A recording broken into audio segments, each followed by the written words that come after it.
अस्सलामुअलैकुम dear students, I hope आप सब अच्छे से हैं।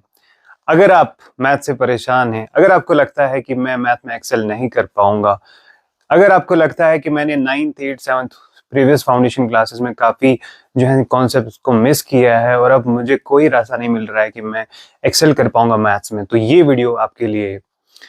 तो मेरा नाम है यासिर सर और मैं जो हूँ मैं आपको मैथ्स पढ़ाने वाला हूँ क्लास 10th का और क्लास 9th का।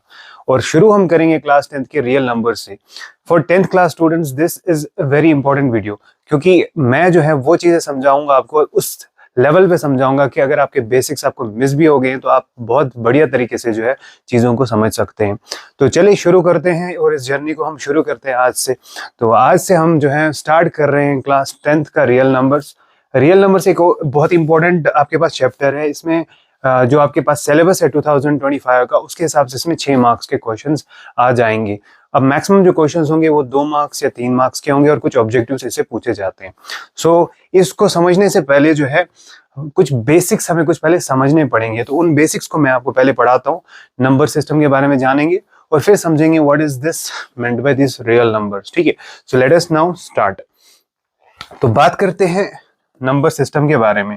हमारे पास मैथमेटिक्स में नंबर सिस्टम होता है और उस नंबर सिस्टम में हमारे पास काफ़ी अलग अलग सेट्स हैं नंबर्स के। ठीक है, तो सबसे पहले जो आप क्लास 10th में भी सॉरी 9th में भी आप पढ़ते हैं, दैट इज फर्स्ट सेट है, वो है नेचुरल नंबर्स का। नेचुरल नंबर्स हमने ऑलरेडी 9th क्लास में पढ़े, तो मैं आपको रिवाइज करवाता हूँ। नेचुरल नंबर्स ऐसे नंबर्स होते हैं जो काउंटिंग के लिए हमें रिक्वायर्ड होते हैं। जो अर्ली मैन था, अगर हम बात करें हिस्ट्री की, तो जब वो चीज़ों को काउंट करता था, जैसे उसने शाम तक कितने जो है जानवर हंट किए थे या कितना स्टॉक था उसके पास फ्रूट्स का, एप्पल्स का, जो भी वो चीज़ें खाता था, तो वो उनको लाइन से गिनता था। तो natural numbers are just counting numbers जिनको हम काउंटिंग के लिए यूज़ करते हैं। ठीक है, और काउंटिंग नंबर्स हम जब बात करते हैं हिस्टोरिकली, तो 1 2 3 4 ऐसे ही हम काउंट करते जाते थे अप टू इन्फिनिटी। अब नेचुरल नंबर्स के लिए जो सिंबल यूज होता है इस सेट में, जिसमें हमारे पास सारे काउंटिंग नंबर्स आते हैं, दैट इज कैपिटल एन। अब जो पुराना जो हम बात करते हैं, पुराने इंसान की जो बात करते हैं, तो वो जब काउंट करता था ना, तो आपने हिस्ट्री अगर पढ़ी है तो आपने देखा होगा कि वो कुछ लाइंस खींचता था। जितनी उसके पास जानवर उसने हंट किए थे दिन में या जितना फ्रूट्स का स्टॉक था, तो वो कुछ ऐसे लाइंस जो है पत्थरों पे बनाता था। ठीक है, फॉर एग्जाम्पल ये 5 लाइंस हैं तो ये इंडिकेट करते थे फायर। ये पीछे इसकी हिस्ट्री है कि क्यों इनको नेचुरल नंबर्स बोलते हैं, because this are used for counting. But later on क्या होता है, हमारे पास एक और नंबर की जरूरत पड़ जाती है, और वो नंबर है जब हमारे पास इंट्रोडक्शन ऑफ जीरो हो जाता है। तो ऐसा देखा गया कि बाद में हमें एक और सेट लाना पड़ा नंबर सिस्टम है, which is known as whole numbers. अब होल नंबर्स में क्या था, यही आपके पास काउंटिंग नंबर्स ही थे, बट आपको जो है इसमें जो है एक और नंबर लाया गया, दैट इज जीरो। और जीरो को हिंदी में शून्य भी बोलते हैं। अब इसकी क्यों हमें नीड पड़ी वो मैं समझाता हूँ।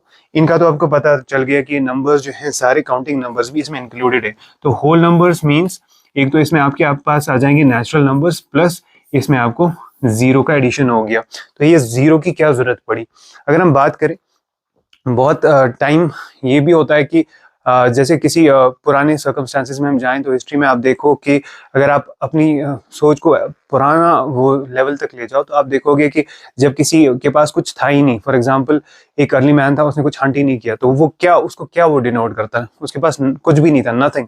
सो जब आपके पास ये आइडिया आया ना नथिंग का, तो नथिंग का आइडिया जो है ना, इसी से जीरो का जो है इंट्रोडक्शन आ गया, ऐसा ऐसा ये जीरो में डेवलप हो गया। और जीरो की जो एक्चुअल रियल कॉन्सेप्ट है या इसका पूरा इंट्रोडक्शन जो हुआ था, वो ब्रह्मगुप्त ने किया था, जो कि एक इंडिया का जो है मैथमेटिशियन था। ठीक है, तो अब जीरो की भी जरूरत पड़ी, नथिंग हमारे पास, अगर कोई हमारे पास नंबर लिखना होता है, जैसे काउंटिंग में आपको 101 आ गया, तो उसमें भी आपको जीरो की नीड थी। ठीक है, तो काउंटिंग में भी फिर आगे जाके जब ज्यादा काउंट बढ़ने लगा, तो जीरो की फिर नीड बनने लगी, और जब नथिंगनेस का कॉन्सेप्ट आ गया, तो उसमें भी फिर जीरो की नीड लगने लगी। और फिर जब ये सब कुछ चीजें आ गई, तो then it was whole numbers जो है, जिसमें आपके पास नेचुरल नंबर्स होंगे और प्लस जीरो भी होगा। इसके बाद आप जाते हैं थर्ड सेट पे, दैट इज इंटीजर्स। चलो हमें समझ आ गया कि जीरो की भी रिक्वायरमेंट है, but what about integers. Integers की बात करते हैं। इंटीजर्स हमारे पास होते हैं, एक तो आपके पास पॉजिटिव नंबर्स, ठीक है, पॉजिटिव नंबर्स, और इसमें आपके पास नेगेटिव नंबर्स भी होते हैं। तो इसका मतलब है हमारे पास होल नंबर्स तो थे, तो होल नंबर्स के बाद हमें लगा कि नहीं, अब हमें नेगेटिव नंबर्स की भी जरूरत पड़ सकती है या पड़ेगी। तो देन एक नया सेट इंट्रोड्यूस किया गया which was known as integers. अब पॉजिटिव नंबर्स तो आपको पता ही है कि 1 से लेके इंफिनिटी तक, ठीक है, सो ऑन। और इसमें आपके पास होल नंबर्स से आपने जीरो का भी कॉन्सेप्ट बोरो किया, तो जीरो भी इंटीजर्स के सेट में आता है और यही पॉजिटिव नंबर्स के नेगेटिव्स भी इसमें इंक्लूड हो जाते हैं। तो अगर हम बात करें इसके लिए, अगर आप एक इंटीजर नंबर लाइन बनाओगे तो इसका आप सॉर्ट ऑफ रेफरेंस मान सकते हो जीरो। जीरो से जो चीज़ें बड़ी होंगी उनको 1 2 3 ऐसे ही जो है डिनोट करेंगे अप टू इन्फिनिटी, और जीरो से जो कम होगा उसको हमने नेगेटिव बोला, ठीक है, नेगेटिव इंटीजर्स बोल दिया हमने, और यहाँ से हमारे पास नेगेटिव इन्फिनिटी आ गया, ठीक है। अब क्या जरूरत पड़ी नेगेटिव नंबर्स की, ऐसा क्या हो गया कि हमें नेगेटिव नंबर्स की भी जरूरत पड़ी? इसके लिए मैं आपको एक छोटी सी एग्जांपल समझा सकता हूँ। जैसे अगर आप बात करें इस चीज की कि अगर आप फॉर एग्जांपल एक सी में हैं, ठीक है, फॉर एग्जांपल ये सी लेवल है, तो अगर आप सी लेवल पे हैं और कोई चीज जो है सी लेवल से ऊपर है, ठीक है, आप 7th 8th की बुक्स में ऐसे एग्जांपल्स पाएंगे जहाँ पे आपके पास ऐसी एग्जांपल्स दी गई हैं। तो सी लेवल से अगर आप ऊपर हैं तो हम पॉजिटिव हाइट उसको मानते हैं। जैसे कोई एरोप्लेन फ्लाई कर रहा है अबव द सी लेवल, तो हम उसकी हाइट अबव द सी अगर हम रेफरेंस ले रहे हैं तो हम उसको बोलेंगे कि it is some positive height. जैसे मैं अगर आपको बात बोलूंगा कि ये जो एरोप्लेन है it is at a height of for example 100 metre above the sea level, तो आप इसके लिए जो साइन यूज करोगे that will be plus 100 metre. But अगर मैं इसी चीज को ऐसे समझाऊं कि नहीं, अब मैं एरोप्लेन की बात नहीं कर रहा हूँ, अब मैं फॉर एग्जांपल सबमरीन की बात कर रहा हूँ जो कि पानी के नीचे है, और it is at a for example it is at a height of और sorry at a depth of 75 metres. ये पानी से कितना नीचे है? 75 मीटर्स। अब कैसे आप बता सकते हो? क्या आप इसके लिए प्लस ही लगाओगे 75 की कुछ और लगाओगे? तो यहाँ पे आप फंस गए ना, क्योंकि ऊपर के लिए हाइट ये है तो नहीं सी लेवल के ऊपर कि आप प्लस 75 मानो या 75 मानो। अब क्योंकि आप सी लेवल से बिल्कुल नीचे चले गए हो, तो इसी के लिए हमने फॉर एग्जांपल एक साइन इंट्रोड्यूस किया दैट इज नेगेटिव। तो ये एक छोटी सी एग्जांपल समझाई व्हाई नेगेटिव्स आर इंपॉर्टेंट, या नेगेटिव्स की क्यों जरूरत पड़ी हमें नंबर सिस्टम में इंट्रोड्यूस करने की, क्यों जरूरत पड़ी इंटीजर्स में, ठीक है। और कोई एग्जाम्पल अगर आप समझ सकते हैं वो है टेम्परेचर की। आप देखते हैं कि टेम्परेचर जो है हमारे पास एक रेफरेंस है सेल्सियस स्केल में, for example 0 which is the freezing point, ठीक है। फ्रीजिंग पॉइंट अगर आप साइंस की बात करें, फ्रीजिंग पॉइंट ऑफ वाटर, ठीक है, तो हमारे पास रेफरेंस है। अगर इससे कम टेम्परेचर हो जाएगा तो, जो कि होता भी है, 0 से कम टेम्परेचर भी हो जाता है, तो उसके लिए हमने क्या इंट्रोड्यूस किया? नेगेटिव नंबर्स, ठीक है, नेगेटिव टेम्परेचर्स सो ऑन। और इससे ज्यादा अगर टेम्परेचर हो गया तो 1 2 3 सो ऑन। तो ये सारी ऐसे सर्कमस्टांसेस हैं जहाँ पे हमें नेगेटिव्स की जरूरत पड़ने लगी, और फिर हमने जो है नया सिस्टम या नया सेट इंट्रोड्यूस किया which is known as integers. अब मैं कुछ बातें भूल गया, मैंने इसका सिंबल तो बता दिया, होल नंबर्स का सिंबल मैंने आपको नहीं बताया। तो होल नंबर्स का सिंबल जो है दैट इज डब्ल्यू। डब्ल्यू एक हमारे पास अल्फाबेट जो है ये हम यूज करते हैं for whole numbers. Then about integers, integers के हम लिए हम या तो आई यूज करते हैं या तो जेड यूज करते हैं, ठीक है। नॉर्मली हम जेड यूज करते हैं, ज़ैलान विच मीन्स एक ग्रीक सिंबल है जो इंटीजर्स को डिनोट करता है, ठीक है। Now let us move to the third set that is rational numbers. तो अब हम रैशनल नंबर्स की बात करते हैं।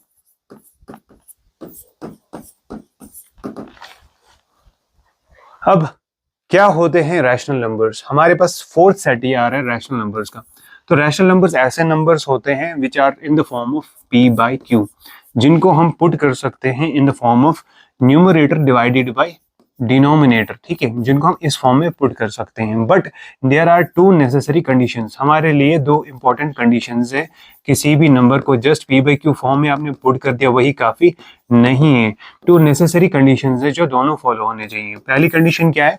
पहली कंडीशन ये है कि आपका जो न्यूमरेटर और डिनोमिनेटर है that is p and q must belong to integers.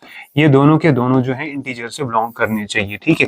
तो इंटीजर्स हमने अभी पढ़ा, इंटीजर्स में हमारे पास पॉजिटिव नंबर्स भी होते हैं, नेगेटिव नंबर्स भी होते हैं और जीरो भी होता है। तो ये दोनों जो है ये बिलोंग करने चाहिए किसके साथ? इंटीजर्स के साथ। नेक्स्ट कंडीशन जो कि इंपॉर्टेंट है that is q must not be equal to 0, ठीक है। अब नीचे वाला जो डिनोमिनेटर है वो 0 के बराबर पुट नहीं कर सकते हो। अगर आपके पास कोई नंबर आपने p बाई q फॉर्म में डाला, न्यूमरेटर पे डिनोमिनेटर फॉर्म में डाला, और वो दोनों चीजें जो है सेटिस्फाई कर रहे हैं, then it will be known as a rational number. अब रैशनल नंबर के साथ एक और सॉर्ट ऑफ कॉन्सेप्ट जुड़ा है, दैट इज फ्रैक्शंस।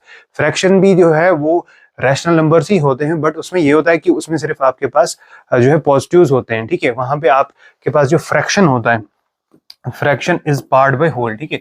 फ्रैक्शन का मतलब है पार्ट बाय होल, किसी चीज टोटल में कितनी है और उसके कितने पार्ट्स आप ले रहे हो at a time, that is known as fraction. और फ्रैक्शन हमेशा पॉजिटिव होता है। फ्रैक्शन के भी आपने पढ़े होंगे पिछले क्लासेस में टाइप्स, प्रॉपर, इम्प्रॉपर, बट वो हमारा डिस्कशन इस टाइम नहीं है। फ्रैक्शन आप बोल सकते हो सॉर्ट ऑफ एक जो है रैशनल नंबर्स का ही एक सबसेट है, ठीक है। बट रैशनल नंबर्स में आपके पास नेगेटिव्स भी आते हैं, फ्रैक्शन में नेगेटिव नहीं होता है। अब रैशनल नंबर्स एग्जाम्पल में आपको दिखाता हूँ। फॉर एग्जाम्पल हमारे पास कोई नंबर है, जैसे हमारे पास क्या नंबर है, फॉर एग्जाम्पल हमारे पास 2/7 है। अब ये एक नंबर हमारे पास है। अब 2/7 जो है, इसमें 2 क्या है, ये इंटीजर से बिलोंग करता है, ठीक है। सॉरी 7 जो है वो भी एक इंटीजर है। तो दोनों कंडीशन जो पहली है वो सेटिस्फाई होगी। अब दूसरी कंडीशन है कि डिनोमिनेटर 0 नहीं होना चाहिए, तो नीचे वाला जो नंबर है ना वो यहाँ पे 0 नहीं है, तो 7 इज नॉट इक्वल टू 0। तो दोनों कंडीशंस अगर सेटिस्फाई होती है तो हम बोल सकते हैं कि 2/7 इज अ रैशनल नंबर, ठीक है। तो ये एक रैशनल नंबर है। अब एक चीज समझते हैं जो कि इंपॉर्टेंट है, काफी टाइम से ये क्वेश्चन में भी आपके दिमाग में है आया होगा कि नीचे वाला नंबर हम 0 क्यों नहीं पुट कर सकते हैं। तो उसका रीजन ये है कि अगर आप नीचे वाला नंबर जो है 0 पुट कर देंगे, यानी आपके पास फॉर एग्जांपल ये चीज मैं बता रहा हूँ कि अगर आपके पास 9/0 है, तो 9 तो इंटीजर है, ये भी इंटीजर है, पहली कंडीशन तो फॉलो हो रही है, दोनों जो है इंटीजर्स है, बट ये वायलेट कर रहे हैं सेकंड कंडीशंस। बट जो डिनोमिनेटर है ना, q must not be equal to 0, तो उस वजह से ये जो है आपके पास रैशनल नंबर नहीं बनता। तो ये होता किसके बराबर है, एक्चुअली ये जो है इन्फिनिटी के बराबर होता है। जब आपका डिनोमिनेटर 0 बनता है तो ये इतना बड़ा नंबर होता है जिसको हम एक्सप्रेस नहीं कर सकते हैं। तो ये जो है आपके पास क्या बन जाता है, एक ये रैशनल में नहीं आता, ठीक है। So this was about rational numbers. अब चलते हैं इसका ही दूसरा फॉर्म या दूसरा टाइप, अभी 5th टाइप हम सबसेट पढ़ रहे हैं, दैट इज इर्रेशनल नंबर्स, ठीक है। तो अब इर्रेशनल नंबर्स की बात करते हैं। अब इर्रेशनल नंबर्स, हमारे पास ऐसे नंबर्स भी हैं बहुत सारे जिनको हम p/q फॉर्म में पुट नहीं कर सकते। सो ऐसे नंबर्स जिनको हम p/q फॉर्म में पुट नहीं कर सकते हैं उनको हम इर्रेशनल नंबर्स बोलते हैं। So those numbers which can't be put, those numbers which cannot be put in p/q form, जिनको आप न्यूमरेटर पे डिनोमिनेटर फॉर्म में डाल ही नहीं सकते हैं, ठीक है, उनको हम बोलते हैं इर्रेशनल नंबर्स। अब इसमें क्या एग्जांपल्स हैं जिनको हम p/q फॉर्म में डाल ही नहीं सकते। और एक और चीज जो आपने क्लास 9th में पढ़ी होगी, इर्रेशनल नंबर्स में जो डेसिमल एक्सपेंशन होता है ना, वो आपको याद रखना है। इनको जब हम डिवाइड करते हैं p/q को, अगर हमने इसको p/q में डाल दिया, ठीक है, और फिर p/q में हमने डालने के बाद देखा कि इसके पास जो है, पहली चीज तो ये है कि इनको हम p/q फॉर्म में नहीं डाल सकते, लेकिन हमारे पास कुछ ऐसे नंबर्स होते हैं जिनको हम p/q फॉर्म में तो डाल देते हैं लेकिन वो फिर भी इर्रेशनल आ जाते हैं या उनको फिर भी इर्रेशनल बोलते हैं। तो मैं बता रहा हूँ कि अगर ऐसा कुछ है तो उनमें आपके पास डेसिमल एक्सपेंशन क्या होना चाहिए, नॉन टर्मिनेटिंग नॉन रिपीटिंग होना चाहिए, ठीक है। नॉन टर्मिनेटिंग नॉन रिपीटिंग जो है उनका क्या होना चाहिए, डेसिमल एक्सपेंशन। तो ये चीज आपको काफी अच्छे से याद रखनी है, ये क्लास 9th में आपने पढ़ लिया होगा, अगर नहीं भी पढ़ा है तो मैं ये रिपीट कर रहा हूँ। जिन नंबर्स को हम p/q फॉर्म में नहीं पुट करते या जिनमें जो है non terminating non repeating decimal expansion आ जाता है, ऐसे नंबर्स को हम इर्रेशनल बोलते हैं। अब दोनों चीजों को समझते हैं। जैसे अगर आपके पास, आपने अच्छे से पढ़ा होगा पिछले साल, पाई जो कि रेशो होता है सर्कमफ्रेंस बाय डायमीटर का, ये जो वैल्यू है ये है 3.1412 सॉर्ट ऑफ, बहुत लंबा एक्सपेंशन है, ठीक है, बहुत आगे तक जाता है। इवन के सुपर कंप्यूटर्स ने जो तो इसके 24 ट्रिलियन डिजिट्स तक निकाले हैं, लेकिन फिर भी इसमें क्या दिखता है कि एक तो ये खत्म भी नहीं होता। ये डिवाइड आप जब करोगे, डिवाइड किसको एक्सल मतलब डिवाइड किसको करना है, डिवाइड असल में करना होता है circumference of circle divided by, जो बाउंड्री आपके पास कोई भी सर्कल की होती है उसके डायमीटर को जब हम इन दोनों को आपस में डिवाइड करते हैं, यानी सर्कल आपने कोई खींचा, फॉर एग्जांपल आपने कॉपी पे कोई सर्कल बनाया, ठीक है, फिर आप क्या करोगे, इसका जो बाउंड्री है उस बाउंड्री को आप मेजर करोगे। अब कैसे मेजर करोगे, किसी थ्रेड से, फॉर एग्जांपल तो आपने इसकी बाउंड्री के ऊपर एक थ्रेड डाला, ठीक है, तो थ्रेड डालने के बाद आपने इस थ्रेड को क्या किया, मेजर किया। इस थ्रेड को आपने सीधा करके किस पे मेजर किया, स्केल पे आपने मेजर किया। तो स्केल पे आपको मेजरमेंट के बाद क्या मिल जाएगा, आपको पेरीमीटर मिल गया है सर्कल का, यानी सर्कमफ्रेंस, तो पेरीमीटर का कुछ ना कुछ वैल्यू आपको आ जाएगा स्केल पे। आप इस धागे को जिसको आपने किस पे रखा था, इसकी सर्कमफ्रेंस पे या इसकी बाउंड्री पे, उसको फिर आप सीधा करके कहाँ लाओगे, स्केल पे, और मेजर करोगे तो आपको सर्कमफ्रेंस आएगा। फिर इसी जो आपने सर्कल ड्रॉ किया इसका आप डायमीटर भी जो है उसका मेजरमेंट भी करोगे। इन दोनों को जब आप डिवाइड करोगे you get pi. So pi is just the ratio of circumference divided by diameter. और जब भी हम करते हैं किसी भी सर्कल के लिए तो ये एक 3.14 के कुछ लंबी एक्सपेंशन आ जाती है, और ऐसी इनको दोनों को डिवाइड करने के बाद जो डेसिमल एक्सपेंशन आ जाती है ना तो वो खत्म हो जाती है और ना ही उसमें कोई पैटर्न दिखता है। तो जब non terminating non repeating pattern दिखता है that is an irrational number. ठीक है, अब कोई और एग्जाम्पल अगर इसकी बताएं, दूसरी एग्जाम्पल आप ले सकते हो सारे वो रूट्स जो कि खत्म नहीं होते हैं, जो परफेक्ट नहीं होते हैं। जैसे √2 का वैल्यू अगर आप देखोगे 1.414 और ये कंटिन्यूसली आगे जाता रहता है और खत्म नहीं होता, और इसमें कोई रिपीटेशन भी नहीं होता है डिजिट्स का। ठीक है, इसी तरह √3, ठीक है, √5, ठीक है, √7, √11, सो ऑन, सारे वो रूट जो कि खत्म नहीं होते। अब बहुत सारे बच्चे ये सोचेंगे शायद कि जस्ट रूट अगर किसी के ऊपर है, स्क्वायर रूट किसी के ऊपर है तो वो क्या है, वो एक इरेशनल नंबर है। बट ऐसी बात नहीं है। अगर उसके ऊपर स्क्वायर रूट है तो आपको क्या देखना है पहले कि वेदर ये कहीं परफेक्ट स्क्वायर तो नहीं है। क्योंकि अगर मैं आपको एक एग्जांपल दिखाऊं, अगर आप फॉर एग्जांपल ये एग्जांपल देखेंगे, इधर आप रखें नजर, अगर मैं एक एग्जांपल ले रहा हूँ √225, तो आप सिर्फ ये देखोगे कि वो स्क्वायर रूट है, इसके ऊपर रूट है, तो आप बोल दोगे रैशनल है। ऐसा नहीं है, पहले चेक करना होता है कि वेदर दिस स्क्वायर रूट जो है कहीं खत्म तो नहीं हो रहा। 225 जो है परफेक्ट स्क्वायर है किसका, 15 का, तो मैं इसको लिख सकता हूँ 15 का स्क्वायर। जब आप 225 की जो है प्राइम फैक्टराइजेशन करोगे तो आप इसको किससे कर सकते हो, 3 से, 3 7 21, 3 5 15, 3 7 21, एक बचा तो 15, 3 5 15, उसके बाद 3 से फिर से होगा, 3 2 6, ठीक है, 3 5 15, इसके बाद 5 से होगा। ठीक है, तो ये आपकी एक्सपेंशन आ जाएगी इसकी प्राइम फैक्टराइजेशन, 5 1 5।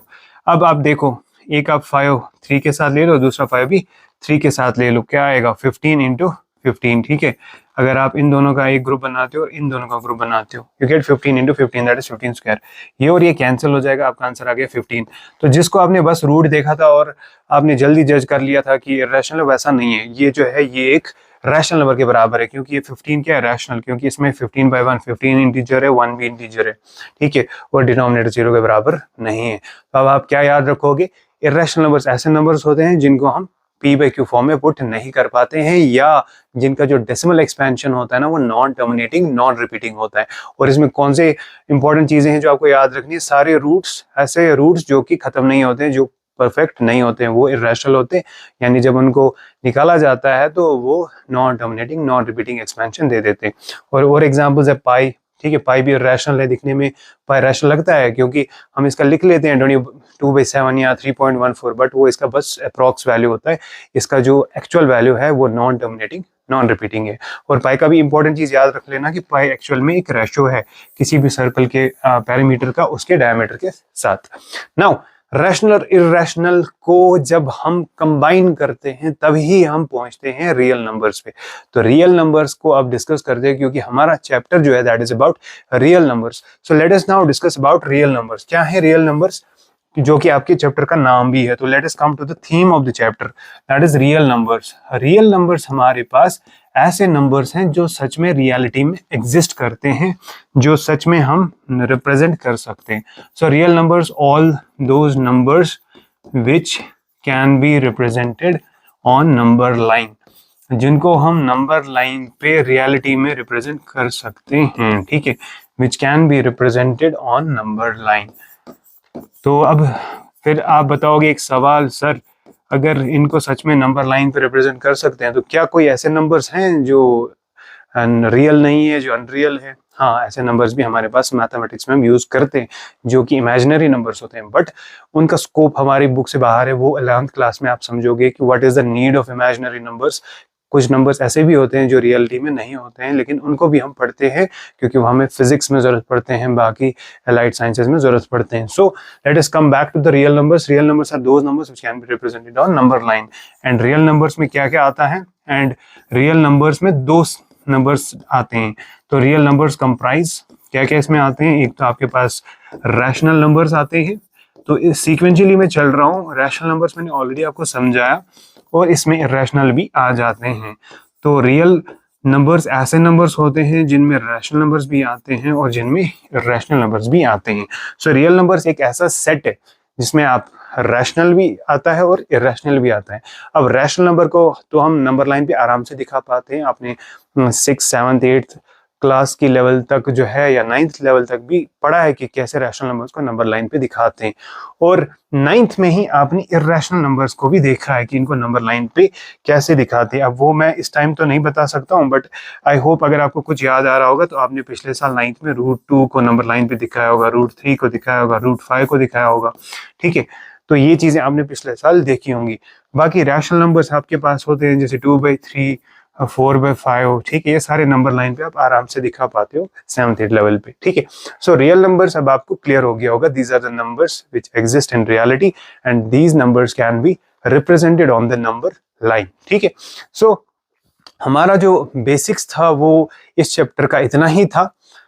अलबत्ता जब हम कुछ क्वेश्चन सेकेंड एक्सरसाइज के करेंगे तब मुझे और कुछ चीजें आपको समझानी पड़ेंगी, जो है कि ऑपरेशंस ऑन रियल नंबर्स को जब हम ऐड करते हैं, सब्ट्रैक्ट करते हैं, डिवाइड करते हैं, मल्टीप्लाई करते हैं तो क्या होता है।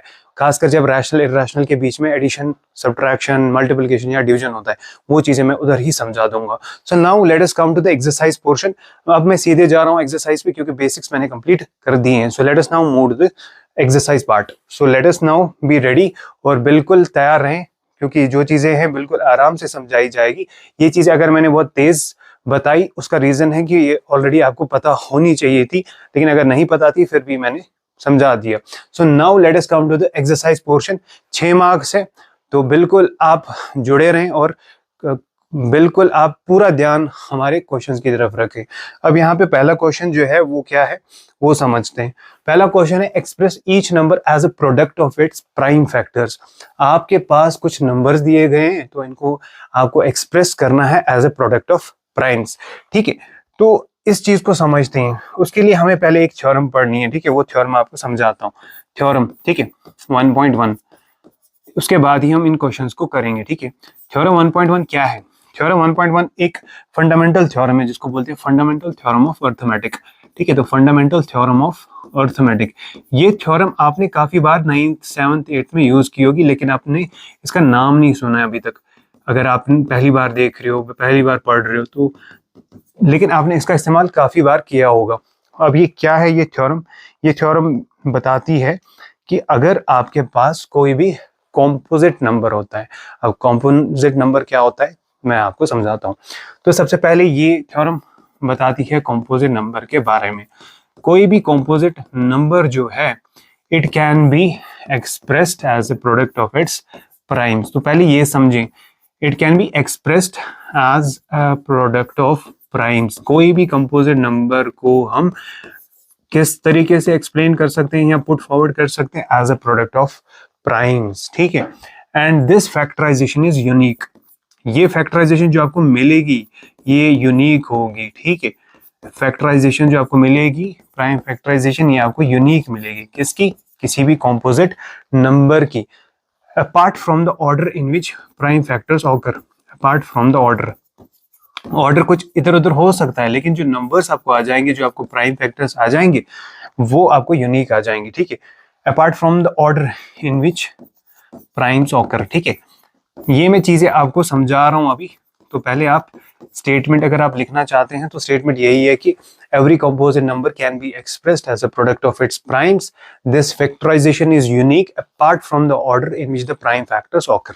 ठीक है, अब इसको समझने हैं कि क्या मतलब है। कंपोजिट नंबर पहले होता क्या है? कंपोजिट नंबर एक ऐसा नंबर है which has more than 2 factors, which has more than 2 factors, जिसको 2 से ज्यादा फैक्टर्स होते हैं। फैक्टर्स क्या होते हैं? ऐसे नंबर्स जिनसे इसको डिवाइड हो सकता है। फैक्टर होता है कोई भी नंबर जिससे दूसरे नंबर को डिवाइड होता है। तो कंपोजिट नंबर एक ऐसा नंबर है जिसको काफी नंबर से डिवाइड हो सकता है, यानी 2 से ज्यादा नंबर से इसको आराम से डिवाइड हो सकता है। अब ये 2 क्या है? 2 नंबर्स ऐसे होते हैं जिनसे सबको डिवाइड होता है। वो कौन कौन सा होता है? वो है 1 हर एक का फैक्टर होता है। ठीक है, 1 से तो हर एक को डिवाइड हो जाता है। दूसरा होता है नंबर इटसेल्फ। नंबर इटसेल्फ होता है कि जो नंबर आप बता रहे हो उसको खुद से तो आराम से ही डिवाइड होता होगा। ठीक है, अब इसको और समझते हैं बेहतर तरीके से। वो कैसे समझते हैं आप देखिए। मैं एक अब कंपोजिट नंबर आपको बताता हूँ। फॉर एग्जाम्पल एक कंपोजिट नंबर हमारे पास है, फॉर एग्जाम्पल 25। अब ये क्यों है कंपोजिट? देखिए 25 कंपोजिट है बिकॉज 25 को पहले ही 1 से डिवाइड हो जाता है, ठीक है, 1 से डिवाइड हो जाएगा, 125 25। फिर उसके बाद 2 से तो नहीं हो रहा है, 3 से तो नहीं हो रहा है, 5 से हो रहा है, बिल्कुल 5 से भी डिवाइड हो रहा है, 5 5 25, तो 5 से भी डिवाइड हो गया, ठीक है। 25 को खुद से भी डिवाइड होता है, 25 से खुद को भी डिवाइड होता है, 25 डिवाइड्स 25। तो कितने फैक्टर्स आपको मिल गए? 3 मिल गए। तो जब आपको 2 से ज्यादा फैक्टर्स मिलते हैं तो उस नंबर को हम कॉम्पोजिट बोलते हैं। ऐसे ही अगर आपके पास फॉर एग्जांपल 9 है, तो 9 के क्या क्या फैक्टर्स है? एक तो 1 है, ठीक है, दूसरा 3 है, तीसरा 9 है, तो हो गए 3 फैक्टर्स। तो 9 भी जो है वो भी आपके पास कॉम्पोजिट नंबर्स है। तो बहुत सारी एग्जांपल्स आप खुद समझ सकते हो कि what is a composite number, any number which has more than 2 factors, ठीक है। अब कोई भी नंबर जिसके बहुत सारे फैक्टर्स होते हैं उसको हम कैसे एक्सप्रेस कर सकते हैं? As a product of primes.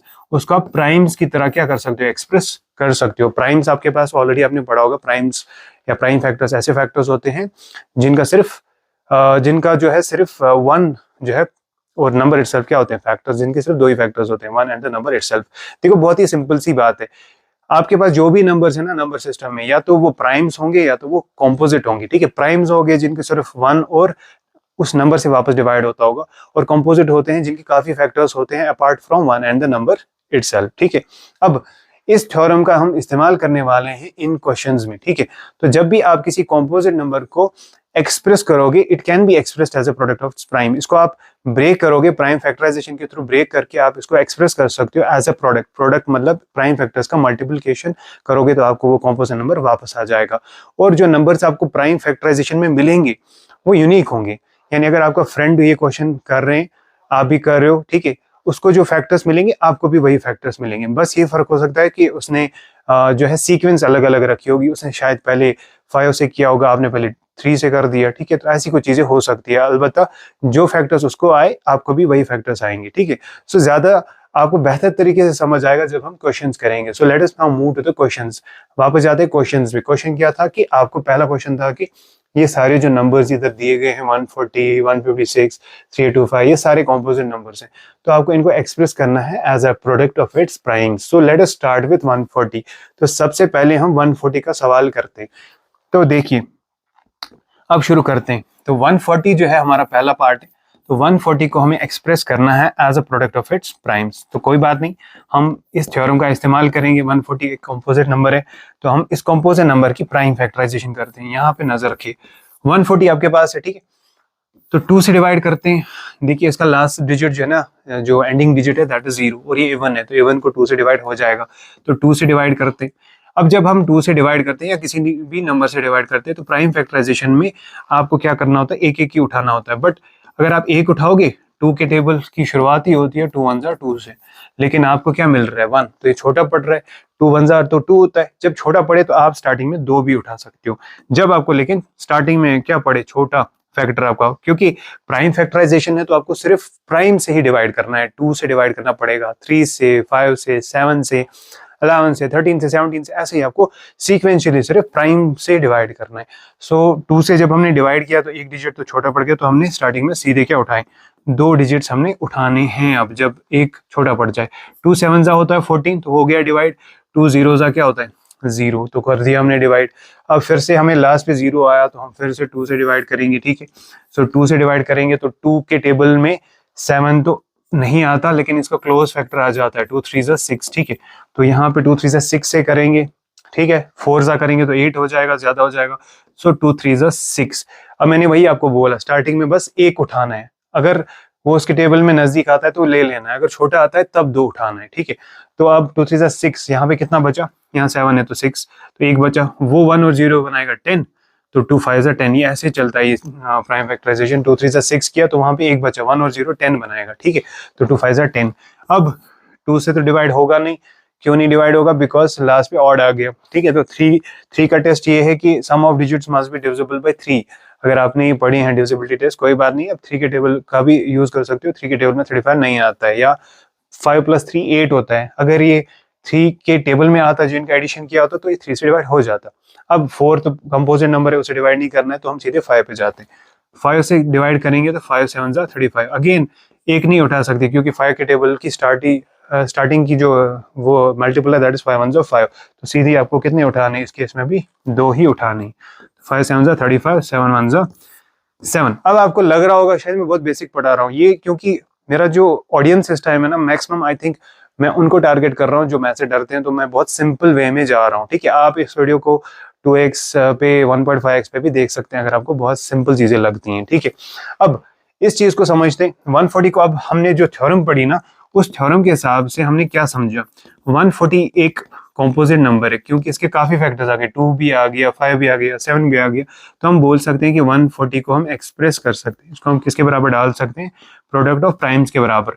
तो प्रोडक्ट ऑफ प्राइम्स यहाँ से लेके यहाँ तक है। ठीक है, 1 नहीं इंक्लूड होता है क्योंकि ये प्राइम नहीं है, तो 2 इंटू 2 इंटू 5 इंटू 7। ठीक है, तो ये हमारे पास इसका प्राइम फैक्टराइजेशन आ गया, 1 इंक्लूड नहीं करते हैं। अगर आप लिखना चाहते हैं लिख सकते हैं, but normally 1 is not written in the prime factorisation. ये तब हम लिखते हैं जब हमारे पास कोई फैक्टर नहीं आता है, तब हम 1 लिख देते हैं, अदरवाइज 1 इज स्किप्ड। अब पिछले साल हमने पढ़ा है कि 2 और 2 जो है बेसिस सेम है, और ऊपर क्योंकि कुछ रखा नहीं है तो पावर्स क्या होंगे, 1 1 होंगे। तो इसमें बेसिस 2 और 2 की बेस सेम आ रही है, तो ऊपर जो पावर है वो क्या हो जाते हैं, in multiplication these are added. So 2 square into 5 into 7। ठीक है, तो ये इसकी क्या आ रही है, प्राइम फैक्टराइजेशन आ रही है। अब थ्योरम जो हमने पढ़ी ना, उसमें हमने एक स्टेटमेंट पढ़ा कि दिस फैक्टराइजेशन इज यूनिक। अब वो समझते कि वो क्या बोल रहा है, कि मैं आपको थ्योरम भी समझा रहा हूँ क्वेश्चन से। थ्योरम बोल रही है कि आप जब किसी भी कंपोजिट नंबर को एक्सप्रेस कर सकते हो as a product of its primes. अब आपके जो फेलो क्लासमेट्स है वो क्या करेंगे, वो देखेंगे 140, वो बोलेंगे जल्दी जल्दी कर लेंगे, वो ज्यादा होशियार बनने की कोशिश करेंगे, बोलेंगे जल्दी 5 से कर लेंगे। तो एक बार वो 5 से जैसे कर लेंगे, चलो मैं आपको दिखाता हूँ, 5 से जब वो कर लेंगे, वो बोलेंगे हमें टाइम नहीं है ज्यादा, तो हम 5 से डायरेक्ट जाते हैं। तो 5 से जब आप करोगे ना, तो 5 2 जा 10, कितना बचा, 4 4 और 0 बनाएगा 40, 5 8 जा क्या हो जाएगा 40। ठीक है, फिर 2 1 जा 2, 2 4 जा 8, 2 7 जा 14। ठीक है, तो अब देखो आपने क्या किया, आपके ये आप चल रहे हो सीक्वेंशियली जा रहे हो, जो कि मैं बोलता भी हूँ कि सीक्वेंशियली ही जाना चाहिए, लेकिन कोई है जो बोलता है नहीं मैं जल्दी कर दूंगा, नहीं कर पाएगा, बिकॉज एक बार वो 5 से कर लेगा ना तो उसको जल्दी जल्दी छोटा फैक्टर तो आ जाएगा 28, लेकिन फिर से वही फैक्टर्स आ गए। अब काउंट करें, इधर 2 2 है, इधर भी 2 2 है। ठीक है, इधर एक 7 है, उधर भी एक 7 है, इधर एक 5 है, उधर भी क्या है एक 5। तो यूनिक है ना, जो आपको मिले वही आपके फ्रेंड को भी मिले, तो दिस फैक्टराइजेशन इज यूनिक। अलबत्ता ऑर्डर डिफरेंट है, उसकी प्राइम फैक्टराइजेशन जब वो लिखेगा 5 इंटू 2 स्क्वायर इंटू 7, तो उसका ऑर्डर अलग आया है, बट यही फैक्टर्स तो हैं। 2 स्क्वायर इसमें भी हमें मिला, उसको भी मिला, 5 हमें भी मिला, उसको भी मिला, जस्ट प्रोडक्ट, क्योंकि प्रोडक्ट में आप कितने भी नंबर्स को डाल दो, इसमें ऑर्डर से कोई फर्क नहीं पड़ता। इन सबको मल्टीप्लाई करो तो तब भी आपको 140 ही मिलेगा। ठीक है, अगर आप इनको मल्टीप्लाई करोगे again you will get 140। So I think आपको ये चीज समझ आ गई होगी और इससे आपको थ्योरम भी क्लियर हो गई होगी। तो now let us move to the next question. Next question पे जाते हैं और नेक्स्ट क्वेश्चन है 156। तो 156 का सवाल करते हैं, इजी सवाल है ये भी, तो चलते हैं 156 की तरफ। तो दूसरा पार्ट हमारा है 156। तो 156 को हम क्या करने वाले हैं, बाय थ्योरम इसको प्राइम फैक्टराइजेशन करके इसको एक्सप्रेस करना है as a product of its primes. तो 156 अब स्टार्ट करेंगे प्राइम फैक्टर से। तो पहला प्राइम फैक्टर 2 है, तो 2 से ट्राई करते हैं। 2 से हम अगर एक ही उठाते 2 1 2 होता है, यहाँ तो 1 है, तो ये छोटा पड़ जाएगा, तो कितने लेंगे, 2 लेंगे, 2 7 14। 14 अगर आप लोगे वहां कितना बचा, एक, ये 15 है आपका टेबल में, 15 तो आता नहीं है, 2 7 14 आता है, 2 8 16 आएगा, वो ज्यादा हो जाएगा, तो मिनिमम लेना है, कम लेना है। तो 2 7 14, एक बचा, एक और 6 बनाएगा 16, 2 8 16। ठीक है, यहाँ तक क्लियर। नाउ यहाँ पे देखिए अगेन लास्ट पे इवन आ गया, जब भी इवन आता है तो वो 2 से डिवाइड हो जाता है। So now let us take 2, 2 3 6, तो यहाँ पे एक बचा। ठीक है, देखिए अब यहाँ पे मैंने 2 उठाए क्योंकि एक छोटा पड़ रहा था, 1 छोटा पड़ रहा था, लेकिन यहाँ पे आराम से हो रहा है तो मैं एक ही उठा रहा हूँ। 2 3 6, यहाँ मैं 78 डायरेक्ट नहीं उठा रहा हूँ बल्कि 7 उठा रहा हूँ खाली, क्योंकि ये 7 तो आ रहा है ना, 2 3 6 होता है तो उसके क्लोज तो आ रहा है। जब छोटा पड़ेगा तब आपको ऐसा करना है कि आपको 2 2 उठाने। 2 3 6, तो एक बचा, एक और 8 क्या बनाएगा 18, तो 2 9 18। अब हम पहुंचे 39 पे, अब हमें लास्ट का डिजिट ऑड आ गया, तो 2 से डिवाइड अब नहीं होगा। So now let us move to the 3। 3 का टेस्ट क्या है, 3 का टेस्ट है कि जो भी आपका नंबर है उसके डिजिट्स को ऐड कर दो, सम कर दो। 9 + 3 क्या होता है 12, तो अगर ये 3 के टेबल में आता है इनका सम तो 3 से डिवाइड होता है।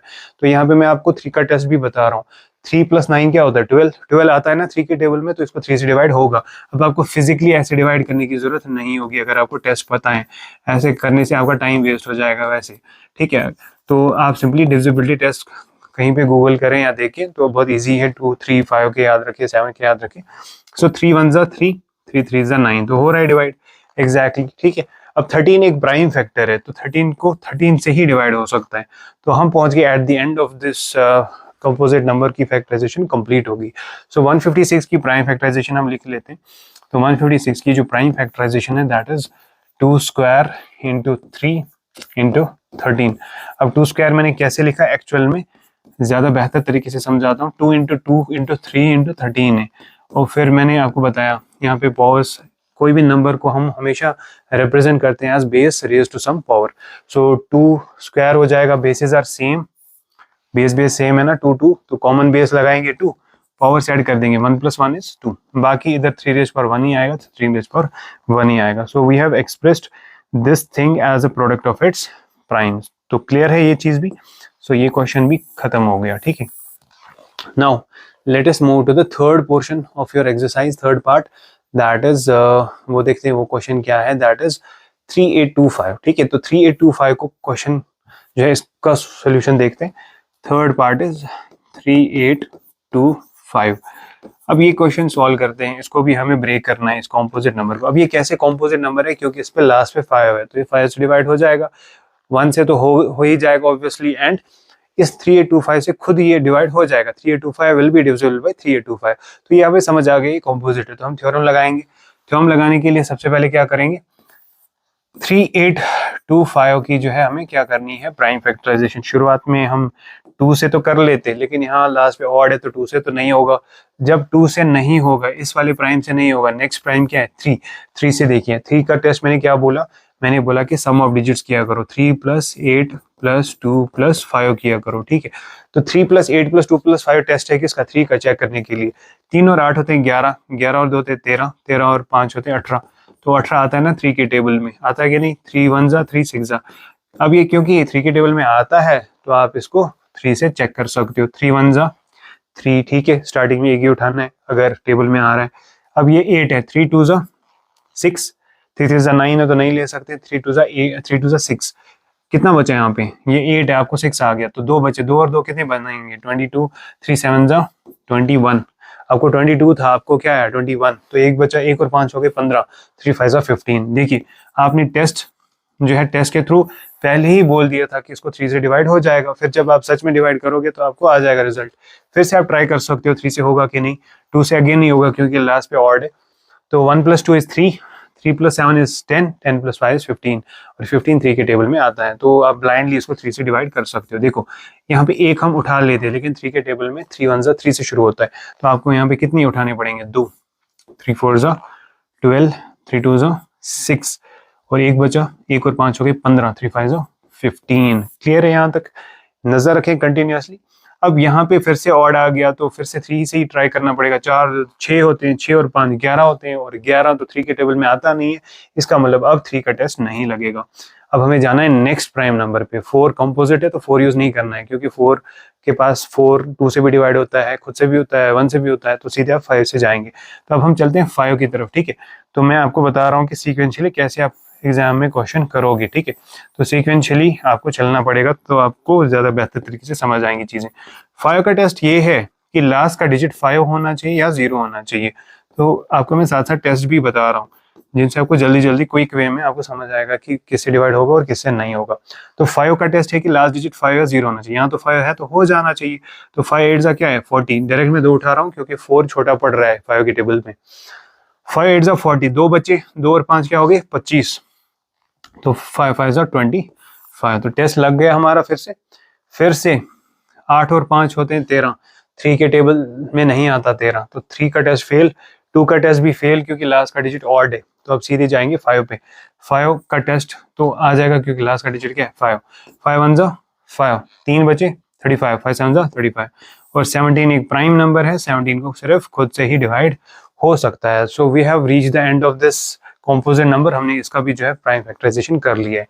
अब इसको हम लिख सकते हैं एज, क्या लिख सकते हैं, एवरी नंबर, हमारी थ्योरम के हिसाब से any number can be represented as a product of its primes. तो क्या आएगा, 3 into 3 into 5 into 5 into 17। Then powers डाल देते हैं हर एक के ऊपर। पावर्स, जिसका कुछ पावर नहीं होता है तो उसको 1 ही डाला जाता है। यहाँ पे बेसिस सेम आ रही है, इधर भी क्या आ रही है, बेसिस सेम। बेस हो गया वो नंबर्स जो रिपीट हो रहे हैं, ठीक है। तो 3 का बेस सेम है तो कॉमन बेस लगाएंगे 3, पावर्स विल बी एडेड। तो इंटू 5, 5 की बेस दोनों की सेम है, कॉमन बेस 1 + 1, और इधर क्या है 17 रेज़्ड पावर 1। तो ये कितना आ जाएगा, 3 raised power 2 into 5 raised power 2 into 17 raised power 1, ठीक है। So this is the prime factorisation of 3/2/5। अब आपका कोई दोस्त या कोई भी क्लासमेट जब वो ये क्वेश्चन करेगा और बोलेगा मैं पहले ही 5 से कर दूंगा क्योंकि मैंने देख लिया इसमें 5 है, तो हो तो जाएगा उसको जल्दी, जल्दी के इन द सेंस कि उसको बाद में यही फैक्टर्स आ ही जाएंगे। अब स्टार्टिंग में वो 5 से कर सकता है क्योंकि वो देख सकता है यहाँ पे 5 है, लेकिन एट लास्ट उसको 2 5 आएंगे और 3 जो है 3 2 बार रिपीट हो जाएगा और 17 एक बार आ जाएगा। तो बस उसको भी यही प्राइम फैक्टर्स मिलेंगे, बस ऑर्डर आपका और उसका डिफरेंट होगा, ठीक है। तो बेटर इज कि आप सीक्वेंशियली चलो, आप 2 का टेस्ट ट्राई करो, फिर 3 का टेस्ट ट्राई करो, फिर 5 का, फिर 7 का, फिर 11 का, फिर 13 का, ठीक है, फिर 17 का, फिर 19 का, फिर 23 का, फिर 29 का। ऐसे ही आपको चलना है ताकि आप एक सीक्वेंस मेंटेन कर पाओ। Otherwise there is no hard and fast rule कि आप किसी भी नंबर से कर सकते हो, बट आप क्या करो, अब सीक्वेंशियली चला करो तो आपको बेहतर तरीके से क्वेश्चंस फ्रेम हो जाएंगे, ठीक है। So now let us move to the fourth part of the first question. Easy लग रहा होगा आई थिंक आपको, अगर आपने बिल्कुल भी कुछ नहीं पढ़ा है तब भी आपको इजी लगना चाहिए, बिकॉज मैं बहुत सिंपल वे में आपको ये समझा रहा हूँ ये चीजें। अब फोर्थ पार्ट की बात करते हैं। देन फोर्थ पार्ट इज 5005, ठीक है, 5005। अब इसको जो है सॉल्व करते हैं, ठीक है। इस नंबर को लिखते हैं, कॉम्पोजिट नंबर को देखिए 5005। अब देखिए 2 का टेस्ट मैंने आपको पढ़ाया। 2 का टेस्ट ये है कि लास्ट का डिजिट इवन होना चाहिए, तो इवन तो है नहीं, तो 2 का टेस्ट फेल हो गया। 3 का टेस्ट 5 + 5 कितने होते हैं 10, और 2 0 ऐड करने से कोई फर्क नहीं पड़ेगा, तो सम ऑफ डिजिट्स क्या आएगा 10 ही आएगा। तो 3 का टेस्ट भी फेल ही हो रहा है, 2 का भी फेल हो रहा है। 5 का टेस्ट पास है बिकॉज लास्ट का डिजिट क्या है, लास्ट का डिजिट जो है वो 0 या 5 होना चाहिए 5 के टेस्ट के लिए, तो वो हो रहा है, तो कर लेते हैं। 5 1 ज़ा 5, 5 0 ज़ा 0, 5 0 ज़ा, तो ये जीरोस का भी आपको मल्टीप्लिकेशन करना है। फिर है 5 1 ज़ा 5। अब 1001 जो है क्या ये डिवाइड होगा या नहीं होगा। अब ये 2 के टेस्ट से तो फेल हो रहा है, 3 के टेस्ट से भी फेल ही हो रहा है, 5 के टेस्ट से भी फेल ही हो रहा है, ठीक है। 7 के टेस्ट से भी ये फेल ही होगा, 7 1 ज़ा 7 होता है, 3 30 7 4 28 21। 7 के टेस्ट से चेक करते हैं। 7 का टेस्ट जो है वो आप देख लेना। इस टाइम में अगर आपको 7 का टेस्ट भी दिखाऊं तो काफ़ी टाइम लगेगा, तो हम 7 से डिवाइड ही कर लेते हैं। तो 7 के टेबल में तो हम 1 नहीं ले सकते क्योंकि 7 शुरू ही होता है 7 1 ज़ा 7 से, तो 2 ले लेते हैं, ठीक है। 7 1 ज़ा 7, वहाँ कितना बचा 3, 30 बन जाएगा। 7 4 ज़ा 28, यही क्लोज है इसके लिए, ठीक है 28। तो वहाँ 2 बचे, 2 और 1 क्या बनाएंगे 21। 7 3 ज़ा 21। तो इसका मतलब है कि 1001 पे 2 का टेस्ट फेल हो गया, 3 का टेस्ट भी फेल हो गया, 5 का भी फेल हो गया, लेकिन नेक्स्ट प्राइम नंबर जो है ना 7 का टेस्ट आ गया इसमें। 7 1 ज़ा 7, 3 बचे 30, 7 4 ज़ा 28, 2 बचे 21, 7 3 ज़ा 21। अब बताइए कि इसके बाद क्या करेंगे 143 के लिए, ठीक है। अब 143 का जो नंबर है ना 7 से भी नहीं हो रहा, ठीक है, 2 से तो होगा नहीं, 8 आ रहा है सम ऑफ डिजिट्स, तो 3 से भी नहीं होगा, 5 से भी नहीं होगा, 7 से भी नहीं हो रहा है, 11 1 ज़ा 11। तो अब हम सीधे किस पे जाएंगे 11 पे जाते हैं, ठीक है। 7 के बाद जो नेक्स्ट प्राइम नंबर है दैट इज 11, तो 11 से ट्राई करते हैं।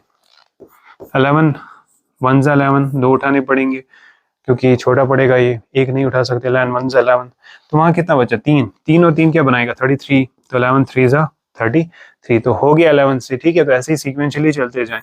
अब 13 तो प्राइम नंबर ही है, तो 13 को खुद के साथ ही हो सकता है। So we have reached the end of this prime factorisation, ठीक है। और देखिए कितना सीक्वेंशियली मैं गया हूँ, मैं बिल्कुल सीक्वेंशियली जो है प्राइम फैक्टर्स को चेक करते जा रहा हूँ डिविजिबिलिटी टेस्ट के थ्रू भी। तो 5005 को हम लिख सकते हैं एज 5 इंटू 7 इंटू 11 इंटू 13।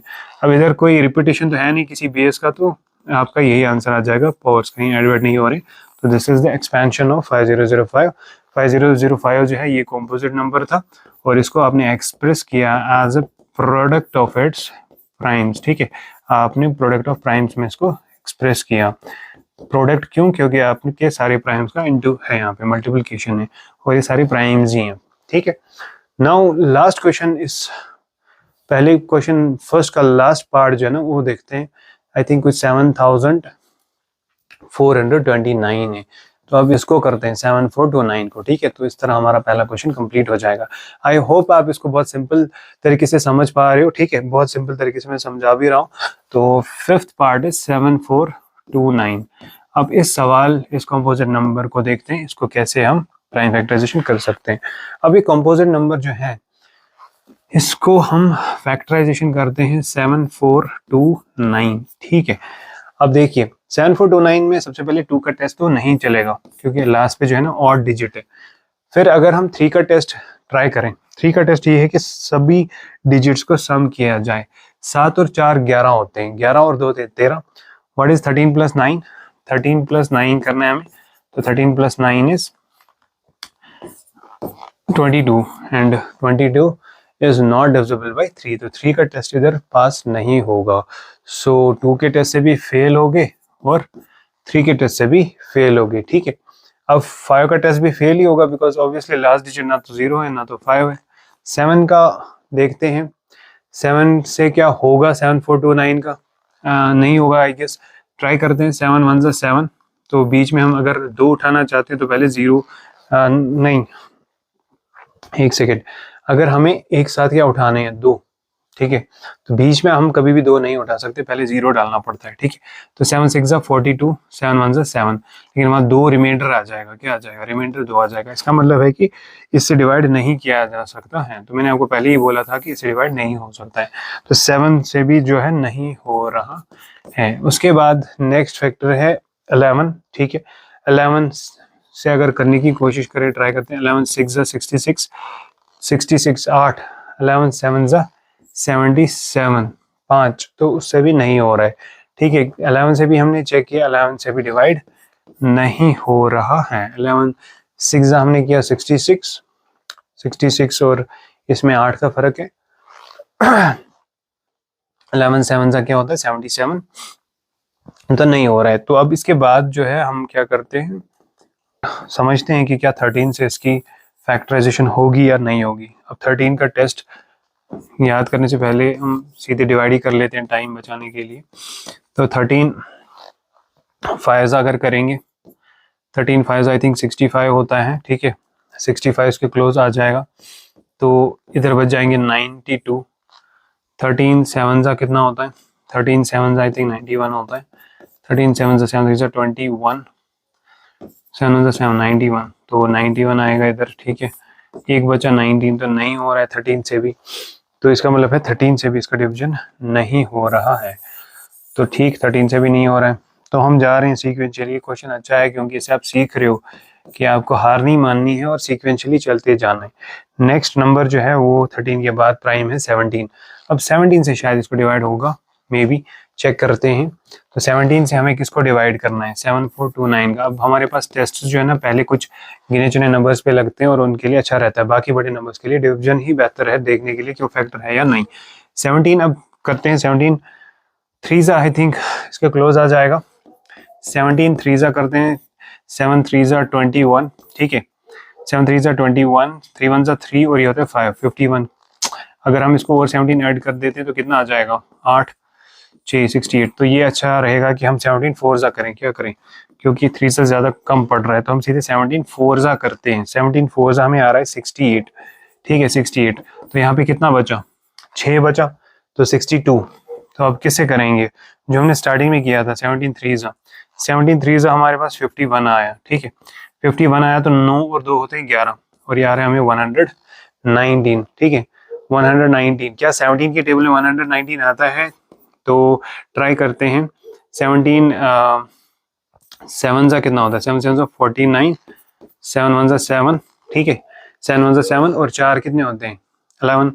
ठीक है, तो आ रहा है, तो हम क्या करेंगे 17 7 जा करते हैं तो 17 7 जा करते हैं, दैट इज 119। तो we have found out the factor, और वो फैक्टर हमें बहुत काफ़ी टाइम बिताने के बाद पता चला कि 17 से डिवाइड हो रहा है। तो 17 से हमने डिवाइड किया, तो 17 का डिवीजन क्या आया हमें, 17 4 हमें आया 68, तो वहाँ पे कितने बचे 68, यहाँ पे आया तो 6 बचे, फिर आया क्या 62, तो 17 3 क्या था, 17 3 था 51, 62 में से 51 होता है तो 11 आए तो 119, तो 119 को डिवाइड करने के लिए हमने 17 7 किया, ठीक है, और ये हमारा डिवीजन कंप्लीट हो गया यहाँ तक।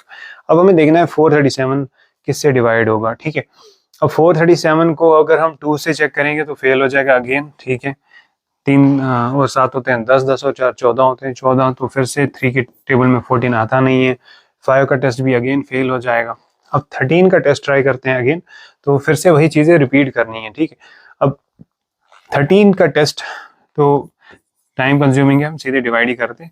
437, 13 3 होता है 39, ठीक है, टेबल में 13 3 39 होता है, तो 40 यहाँ पे कितना बचेगा 4 और 13 के टेबल में 47 आता ही नहीं है, तो 13 से इसको डिवाइड नहीं हो रहा है। तो व्हाट, अब क्या करें, अब हम 17 से ही ट्राई करते हैं, मे बी 17 से ही होता हो, क्योंकि नेक्स्ट हमें अब 13 के बाद किसकी तरफ मूव करना है, 17 से ट्राई करते हैं। 17 2 34 होता है, ठीक है, 34, 17 2 34 होता है, 6 और 3 हो गए 9, अब 6 और 3 क्या हो गए 9, क्या 437 आ जाएगा, जरा चेक करते हैं साइड में। 17 2 होता है 34, 6 और 3 होते हैं 9, 97 आएगा क्या 17 के टेबल में। 17 6 क्या होता है, 7 6 42, तो 97 तो नहीं आ सकता, इसका मतलब 17 इधर नहीं है। 17 अब हमारा नेक्स्ट फैक्टर नहीं आ रहा है, क्योंकि 17 से उसका कंप्लीटली डिवाइड नहीं हो रहा है। अब 17 से अभी कर लिया, अब 19 से चेक कर लेते हैं। ये क्वेश्चन अच्छा है इस सेंस से कि आप सीख रहे हो कि कहीं पे जब आप फंसोगे तो आपको कैसे प्रोसीड करना है, ठीक है, रश नहीं करना है, आराम से एग्जाम में आपको करना है। 19 से चेक करते हैं 437 को। 19 2 अगर करेंगे, 19 2 38 हो जाएगा, तो 57, 2 और 5 हो गए, 2 और 3 हो गए 5, 57। तो 19 3 करते हैं, 19 3 क्या होता है 57 आई गेस, ठीक है, 19 3 क्या होता है 57। तो I think we have got the second factor, 19 3 9 3 27, तो ये आ गया हमारा 57। हाँ, तो 19 से इसको डिवाइड होता है, तो यहाँ पे आपको 19 से करना है। 19 2 क्या होता है, 19 2 होता है 38, 5 बचेंगे, 5 और 7 क्या हो जाएंगे 57, ठीक है, तो 19 3 57, और लास्ट का फैक्टर आपको आएगा फिर 23। 23 सिर्फ खुद से ही डिवाइड हो सकता है। तो you have got 7429, this composite number has been expressed like this. तो आपको इन तीनों का क्या करना है, प्रोडक्ट करना है, ठीक है। तो let us now write 7429 as the product of its primes. तो हम वो लिख लेते हैं, 7429 हैज बीन रिप्रेजेंटेड एज, क्या क्या आपको फैक्टर्स मिले, एक तो आपको आई गेस क्या मिला आपको 17 19 एंड 23, 17 इंटू 19 इंटू 23, तो this is the prime factorisation of 7429। ये क्वेश्चन जो है थोड़ा सा टाइम कंज्यूमिंग रहा, क्योंकि ये बहुत बड़ा नंबर था और इसके प्राइम फैक्टर जो है आगे वाले आए 17 19 23।